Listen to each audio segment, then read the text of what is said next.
The transition did not arrive with a formal announcement. There was no televised address, no emergency alert cutting into regular programming, no urgent headlines flashing across screens.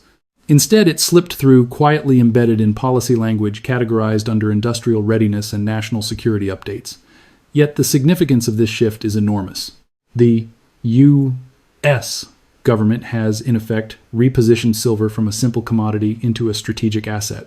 This is the point at which silver ceases to act like just another metal and begins to function like core infrastructure. For decades, silver existed in an odd middle ground. Investors viewed it as a hedge. Industry consumed it as an input. Governments barely noticed it, treating it as a minor extra in the broader geopolitical narrative. That chapter has now closed. Once a government officially identifies a material as vital to national security, market dynamics change subtly but permanently. The terminology never mentions seizure. It never does. Instead, it speaks of supply chain resilience, strategic reserves, and prioritized allocation. Yet the outcome is effectively the same. The state grants itself the authority to divert silver away from optional uses and toward applications it deems critical.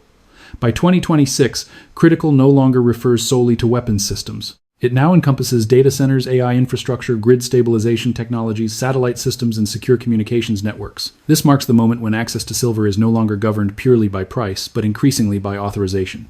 This pattern is familiar. Whenever a material becomes essential to the functioning of a nation, it exits the free market. Oil followed this path in the 20th century. Uranium did so during the Cold War. Rare earth elements did the same in the smartphone age. Silver is now entering that phase, shielded by the language of national security reform. The catalyst is not inflation, but exposure. Over the last 2 years, Washington has quietly assessed its technological dependencies: semiconductors, battery production, grid-scale energy storage, military communications. All of these systems share a single vulnerability: the need for extremely reliable electrical conductivity at scale. When engineers stripped away cost concerns and focused purely on performance, resilience, and durability, they reached the same conclusion. They chose silver not for its luster or its monetary legacy, but because, at the margins that now matter most, it cannot be replaced.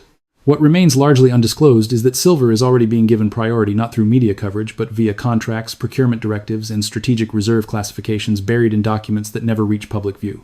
For those working in defense manufacturing, data center development, or energy infrastructure, this priority access provisions are now appearing inside supplier contracts.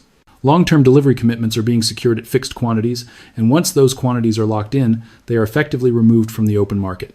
This marks the opening phase of a supply lockdown, largely invisible to the casual observer, yet immediately recognizable to anyone who understands how resource control actually functions. The next phase is behavioral.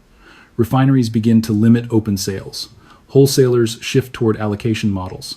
Retail availability becomes uneven. Premiums start to separate from spot pricing. While the public is reassured that nothing has changed, the system is quietly moving from distribution to rationing. Many assume that classification implies an emergency. It does not. It signals planning. It signals preparation. It reflects the state acting before market pressure forces reactive measures. And this always unfolds before the headlines, never after. We have seen this pattern before. It appeared with rare earths when China curtailed exports. It emerged with helium when the United States quietly wound down its strategic reserve. It surfaced with uranium when civilian nuclear reactors began competing directly with defense programs. The market story is always the same: there is no shortage, supply is sufficient, conditions are normal, until suddenly they are not. Silver has now entered that narrow corridor. What sets this moment apart is the magnitude of dependence. Silver is no longer confined to a handful of specialized applications. It is woven into the digital nervous system of the modern state. Each new AI data center increases the load. Every grid hardening initiative adds demand. Each satellite launch deepens reliance. None of this demand is sensitive to price. A defense contractor does not redesign a weapons system because silver becomes more expensive. A hyperscale cloud provider does not postpone expansion because input metals cost more. Instead, they absorb the cost lock in supply and push the scarcity downstream. As a result, the retail investor is no longer competing with other investors. They are competing with governments, and governments do not lose bidding wars. They rewrite the rules. The term critical material is not merely a designation, it is a lever. It provides the legal foundation for redirection, priority allocation, and emergency procurement authorities that override normal market mechanisms. This is how supply chains are transformed into strategic assets. This is not speculation. These authorities are already codified in executive frameworks currently in force. And once a metal crosses that threshold, the free market never fully regains control. Classification is not the conclusion of the process. It is the opening move. Once a material is deemed critical, it enters the field of planners who think not in quarters or fiscal cycles, but in decades. They are not asking whether supply is sufficient today. They are asking what happens if supply falls short 5 years from now or 10 years from now, when the systems being constructed today must still operate reliably. When that question is applied to silver, the conclusion is unsettling. The United States does not produce enough silver to satisfy the growing demands now being placed upon it. The majority of silver output is a byproduct of other mining activities, which means production cannot be expanded on command. A silver mine cannot be activated like a switch. Bringing meaningful new supply online requires years and often decades. At the same time, the demand curve has fundamentally changed. It is no longer incremental. It is structural. This is why classification is routinely followed by procurement redesign. Government agencies begin issuing long-term contracts that secure tonnage rather than price. Instead of purchasing on an as-needed basis, they reserve supply well in advance. These agreements operate quietly embedded within defense budgets, infrastructure modernization efforts, and grid hardening programs, removing silver from the open market without appearing in public inventory data. Then, the second-order effects appear. Suppliers adjust their behavior. Refiners start prioritizing government-linked orders. Wholesalers move toward allocation. Retail distributors are pushed to the back of the queue. This is not the result of conspiracy. It is arithmetic. When fixed obligations consume what was once flexible supply, only the remainder reaches discretionary buyers. This is the hidden structure of scarcity. It is not driven by panic, but by planning. The public imagines scarcity as empty shelves, yet modern scarcity is contractual. It lives in agreements and documentation, not in headlines. By the time consumers recognize it, the metal has already been allocated, reserved, and secured long before the word shortage is spoken. Now consider the implications. When the buyer is not a private manufacturer, but a sovereign state, the rules change. The state invokes statutory authority, issues directives, and relies on emergency procurement powers. Materials deemed essential can be redirected or restricted. This is how silver becomes geopolitical, while stockpiling quietly begins long before strategic reserves are ever acknowledged. The logic is straightforward. Publicly announcing accumulation pushes prices against the buyer. For that reason, governments do not announce. They acquire.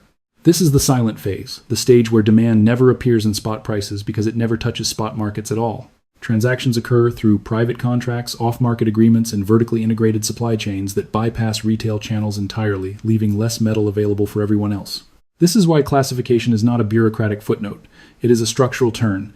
It reshapes who receives silver first, who receives it last, and who ultimately may not receive it at all. The final shift occurs when expectations across the system begin to change. Once silver is no longer assumed to be freely accessible, behavior adjusts throughout the industrial stack, tightening the system further without public visibility. Engineers design with allocation in mind. Project planners assume limitations. Budgets build in contingency pricing. None of this happens publicly, but all of it compounds scarcity. This is the true meaning of the fifth stage. Not a surge, not a collapse, but the moment when access itself becomes conditional.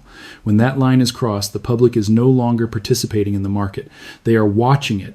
Every supply chain failure follows the same pattern, quiet at first, then sudden and complete. For silver, this moment is not defined by a dramatic price spike or a televised declaration. It is defined by something far more revealing: the loss of choice. When buyers are no longer deciding when to purchase, but instead buying only when permitted, the market has already shifted. Early on, this feels like inconvenience. Deliveries take longer. Lead times stretch. Allocation notices replace in-stock labels. Industry voices insist nothing fundamental has changed. Viewed individually, each signal appears minor. Taken together, they form a pattern. History has recorded repeatedly the movement of a material out of the consumer economy and into the strategic one. At this stage, price becomes a distraction. Numbers still update on screens, but fewer transactions actually settle at those prices. Contracts are executed away from exchanges. Deliveries are prioritized not by the highest bidder, but by the highest designation. The visible market contracts even as underlying demand grows, creating a widening gap between appearance and function. This is why modern scarcity does not resemble empty vaults. It looks like vaults that are full but inaccessible. The most dangerous phase for any resource is when the story lags behind reality, when the public is told conditions are normal while the mechanisms of control are already operating. That gap is where misallocation occurs and late responses form. Silver has now entered that gap. Its classification as critical does not signal immediate bans or dramatic action. It signals something quieter and more enduring. The market will not be allowed to clear freely when free clearing conflicts with national priorities. Scarcity will be managed rather than eliminated, making it less visible, more persistent, and harder to escape. History is clear. Once a material becomes embedded in strategic planning, it rarely reverts to its former role. Uranium did not. Rare earths did not. Helium did not. Silver is now on the same trajectory, driven by dependence on modern infrastructure. This does not feel like crisis. It feels like preparation, orderly and rational, with consequences arriving long before recognition.